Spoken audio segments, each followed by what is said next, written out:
Muito boa tarde, muito obrigado. Eu cumprimento todos os presentes, mas no meio alguns, todos em geral, mas alguns em particular. Em primeiro lugar, o professor Mário Nogueira, a quem associando também o professor Francisco Oliveira, que no fundo foi o meu interlocutor do ponto de vista do desenho desta intervenção, e portanto, como digamos assim, como a FENPROF, nesta iniciativa e com esta iniciativa, abrindo este ciclo de sessões. Cumprimento e agradeço à professora Helena Borges, a nossa moderadora, por este cirúrgico trabalho de nos disciplinar e de nos organizar. Cumprimento também a professora Almarinho do General Afonso, gostei muito de o ouvir, gosto muito de o ler, embora eu não seja um especialista da sua área, mas talvez por isso ainda gosto mais. E naturalmente cumprimento também o professor Pacheco Pereira, a quem gostaria de dizer também que o projeto do arquivo Efêmera, eu acho que é um orgulho português, é um orgulho nacional. É E sim, ele senhor. deve-se a si, ao seu trabalho e, sobretudo, a essa sua incansável alegria no trabalho que o arquivo Efêmera corporiza e traduz, e, portanto, queria deixar-lhe esta nota mais pessoal no contexto desta sessão. Eu venho, eu sou, como foi dito, um jurista de formação e advogado, e a minha abordagem é feita a partir muito da experiência de 30 anos de trabalho na área, como advogado e como jurista na área da educação, em particular junto do Sindicato dos Professores do Norte, e no contexto da FENPROF e do trabalho que se desenvolve e que também do ponto de vista jurídico, se desenvolve no âmbito da FENPROF. Eu acho que, de facto, o que se percebe aqui, eu sugeri na altura ao professor Francisco Oliveira a minha intervenção chamar-se, enfim, o nome das intervenções são o que são, Direito à Educação, da Consagração às Exigências. Nesta sessão, mais genericamente, chamada pela organização Direito à Educação, um direito ainda em construção, 50 anos após a Revolução dos Cravos. Aqui caberia dizer, seguramente, um direito ainda e sempre em construção, no sentido em que, e é um pouco essa a minha abordagem, a abordagem que eu trago para partilhar, nós temos de facto, a minha abordagem desdobra-se nestes dois andamentos, a questão da consagração do direito à educação e a questão da concretização, ou das exigências da concretização desse direito para a educação. Naturalmente que nós temos aqui e eu parto muito de uma coisa que hoje eu acho que nós temos uma das narrativas mais frequentes e mais falaciosas que nós encontramos, é a narrativa de que todo o discurso e tudo o que parte e tudo o que aborda o comando constitucional e aquilo que a Constituição consagrou é algo anacrónico. É algo anacrónico. Quer dizer, bom, também a gente fala sempre da Constituição, mas verdadeiramente não acredita muito que aquilo que lá está seja hoje uma coisa possível, ou seja hoje uma exigência, ou seja hoje algo que nos deva dizer alguma coisa. Aliás, é muito interessante percorrer-se os programas dos partidos políticos, por exemplo, neste contexto eleitoral, e ver quão pouca Constituição lá está e quão tanta Constituição lá deveria estar do ponto de vista de alguns comandos essenciais na construção coletiva do país. Sob este ponto de vista, é muito interessante perceber-se que há uma norma na Constituição. Enfim, eu, apesar de ser um jurista e um advogado, não padeço muito, pelo menos não tenho essa fama de passar as minhas intervenções a citar normas e a dizer as normas, como quem diz, resultados das Champions. A norma do artigo 73 da Constituição é uma norma que consagra justamente o direito à educação. e dizendo, em primeiro lugar, que todos têm direito à educação e à cultura. E depois, se nós lermos o número 2 dessa norma, e eu vou seccionando a tal fama a que não quero ficar agarrado, eu vou lê-la, para que nós percebamos como isto tem, como isto é materialmente relevante, não é apenas historicamente relevante. A ideia, aquilo que eu chamo a narrativa do anacronismo do texto constitucional, é uma coisa que diz, bom, isto é historicamente muito interessante, mas não tem materialidade na construção dos projetos atuais e das realidades atuais. A Constituição, no número 2 do artigo 73, diz assim: o Estado promove a democratização da educação e as demais condições para que a educação, realizada através da escola e de outros meios formativos, contribua para a igualdade de oportunidades, a superação das desigualdades económicas, sociais e culturais, o desenvolvimento da personalidade e do espírito de tolerância, de compreensão mútua, de solidariedade e de responsabilidade para o progresso social e para a participação democrática na vida coletiva. Se nós não será possível,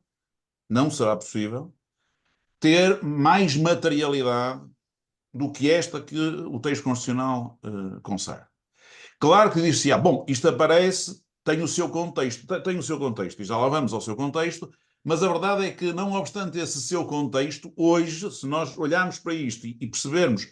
qual é a relevância, ou qual deveria ser a relevância da nossa escola, no desenvolvimento da personalidade e do espírito de tolerância, de solidariedade e de responsabilidade para a participação democrática na vida coletiva, nós perceberíamos que as exigências continuam aí. E se calhar até continuam aí por razões acrescidas relativamente a este desígnio constitucional. E de facto, é evidente que o contexto, aqui é matéria de historiador constitucional, que eu também não sou, mas é evidente que o contexto estas questões da superação das desigualdades, que é o que aqui está. O professor Pacheco Pereira falava da questão do elevador social, isto é, do que também representava a escola naquele contexto do ponto de vista o enquanto elevador social. Mas a questão da superação das desigualdades, a questão da igualdade de oportunidades e da democratização da educação é de facto o que estrutura esta abordagem da norma constitucional. Sendo muito interessante e muito importante, a meu ver, perceber que quando nós falamos do direito à educação, nesta construção constitucional, falamos do direito de todos à educação. Não é um direito à educação, é o direito de todos, porque isso é que é, de facto, a democratização da educação, e é nisso que o comando constitucional se direciona.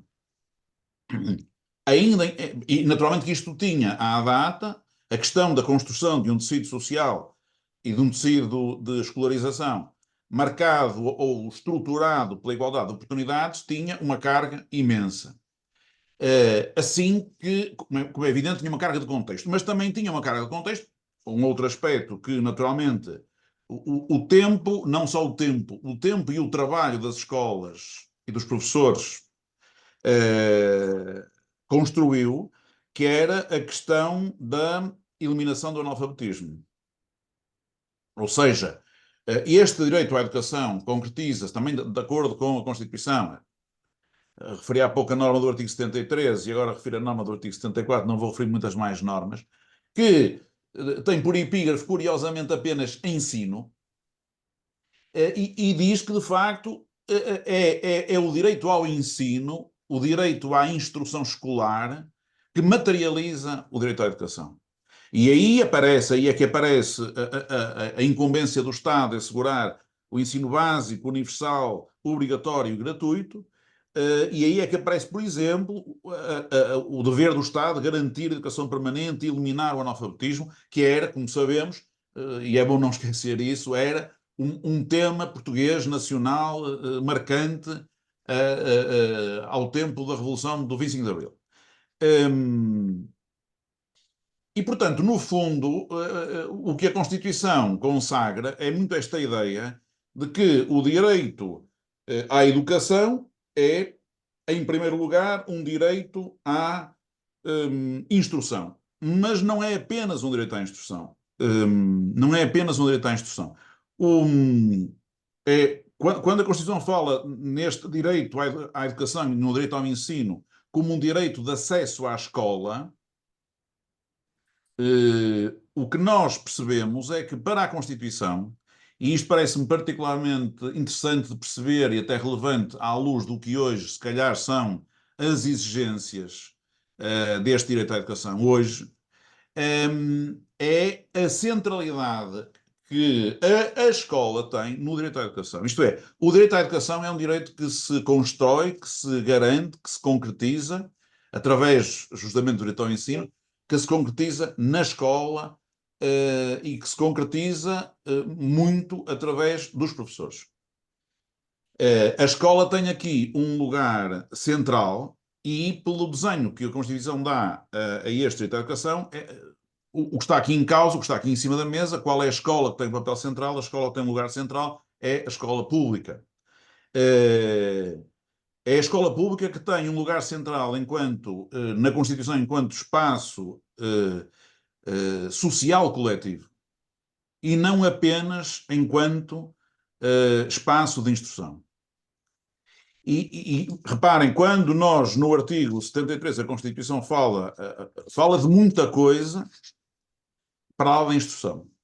não é? Quando fala da igualdade de oportunidades, da superação das desigualdades, do desenvolvimento da personalidade e do espírito de tolerância, da compreensão mútua, enfim, nós quase que vemos os noticiários do nosso dia-a-dia atual a passarem à frente desta norma para perceber que esta escola que adquire um lugar central no direito à educação é uma escola que é muito mais do que apenas um lugar de instrução. É uma escola que é, de facto, como eu referi há pouco, um espaço social coletivo. E porquê é que eu acho esta escola pública como um espaço social coletivo? Porquê é que eu refiro isto deste modo? Porque neste desenho, e eu acho de facto, como disse no início, há aqui muita materialidade, há aqui muito conteúdo, há aqui muita atualidade. As questões que se calhar hoje se levantam são questões que de algum modo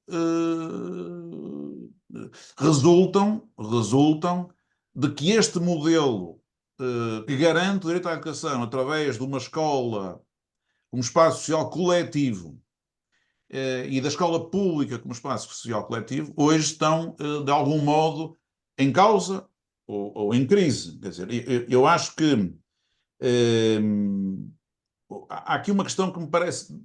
Nós temos, e como vos disse, a minha experiência é muito uma experiência que resulta naturalmente de um trabalho específico, num determinado contexto ligado à educação, e também muito ligado às patologias, não é? Portanto, normalmente nós não somos chamados muito, às vezes somos, o que é muito gratificante, mas normalmente não somos chamados para quando não há patologias, somos chamados quando há patologias, mas verdadeiramente o que nós percebemos, e quem trabalha, e um jurista e um advogado que trabalha na área da educação, o que percebe é que há, de facto, há seguramente aqui uma fase em que essa escola, lugar central, produziu alterações muito significativas do ponto de vista da escolarização e alterações muito significativas do ponto de vista da construção de um espaço social na escola, mas que esse tempo, ou a esse tempo, começou a seguir-se um tempo, e que eu acho que é o tempo que nós hoje vivemos, que é um tempo de uma certa osteoporose da escola pública. E que resulta, naturalmente, da degradação das condições de funcionamento da escola pública. O professor Mário Nogueira falou isso no início, resulta de condições operacionais de funcionamento, resulta de condições físicas de funcionamento, se calhar resulta de condições pedagógicas de funcionamento, resulta de problemas sérios que envolvem os professores, porque de facto a escola que era o lugar central que a Constituição desenhou, essa escola era a escola construída pelos professores, feita pelos professores, e foi assim que ela que ela cresceu e que ela se desenvolveu nos anos seguintes à Revolução de 25 de Abril, e hoje, naturalmente, que é essa escola, essa escola, lugar central, que está aqui, a meu ver, enfim, temos experiências do ponto de vista enfim, múltiplos e diversos níveis, do ponto de vista do funcionamento, do ponto de vista dos projetos, do ponto de vista de uma outra questão que também já falarei, que é a questão da gestão. Essa escola de facto, conhece um processo, há pouco eu disse um processo de osteoporose, no sentido que ela perde aqui perde cálcio, ela perde cálcio. E pode perder cálcio para uma transição que eu acho que é uma transição que nós devemos estar, relativamente agora, temos que estar necessário, mais do que atentos, temos que estar preparados, porque ela põe em causa este desenho que a própria Constituição define. E qual é? É o de nós não termos apenas a velha contraposição entre a escola pública e a escola particular, e o ensino público e o ensino particular, termos a contraposição entre a educação como um espaço coletivo, a mudar para a educação como um espaço de consumo individual. E provavelmente as questões das tecnologias e as questões das algoritmizações e as questões das inteligências artificiais podem ser um aspecto nada despiciando nesta evolução ou neste desenvolvimento. Eu não quereria que o direito à educação se transformasse num direito do consumo. Isto é, em que a educação passa a ser um produto de consumo individual. E em que a tal escola como espaço social coletivo se perdesse. Porque ela desempenha, de facto, bem mais, sempre desempenhou, e assim foi pensada,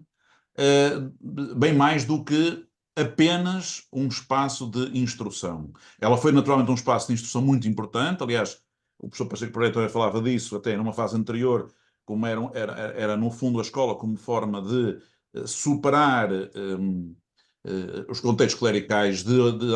grande opacidade, mas verdadeiramente esta escola que está aqui desenhada na Constituição como sendo a escola que é o lugar central do direito à educação, essa escola é bem mais do que apenas um espaço de instrução. Portanto, de facto, eu acho que hoje um risco que nós temos seguramente, por um lado, é de perceber que algumas destas raízes do direito à educação continuam ou voltam a estar, ou nunca deixaram sequer de estar, postas em causa, designadamente, por exemplo, no que diz respeito à questão de consagrar igualdade de oportunidades.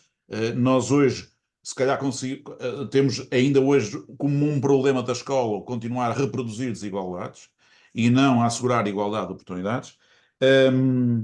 E, de facto, a questão aqui pode ser muito a questão de este modelo que aqui está vir a ser, de algum modo, pervertido por uma tentação de que a escolarização passa a ser uma questão de consumo e de consumo privado, de consumo de cada um na medida em que ele está disponível. Reparem,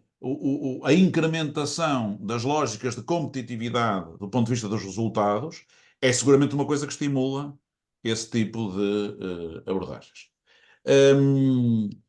Tentando poupar trabalho à nossa moderadora, eu tinha mais duas notas adicionais. Ainda sobre este desenho, que, como percebem, faço muito. Naturalmente, nós temos a questão da Lei do Sistema Educativo, que é muito também estruturante destas matérias, mas é uma coisa de mais detalhe, que se calhar pede um outro tipo de contexto. Há duas notas adicionais. Uma tem a ver com o que a Constituição prevê do ponto de vista das universidades. Isto é, naturalmente que a Constituição, e aí reflete, de facto, circunstâncias de contexto, fala muito na universidade, na perspectiva do acesso ao ensino superior, mas também a Constituição, no fundo, a autonomia das universidades encontra-se constitucionalizada aqui numa determinada norma, que refere que as universidades gozam, nos termos da lei, de autonomia estatutária, científica, pedagógica, administrativa e financeira.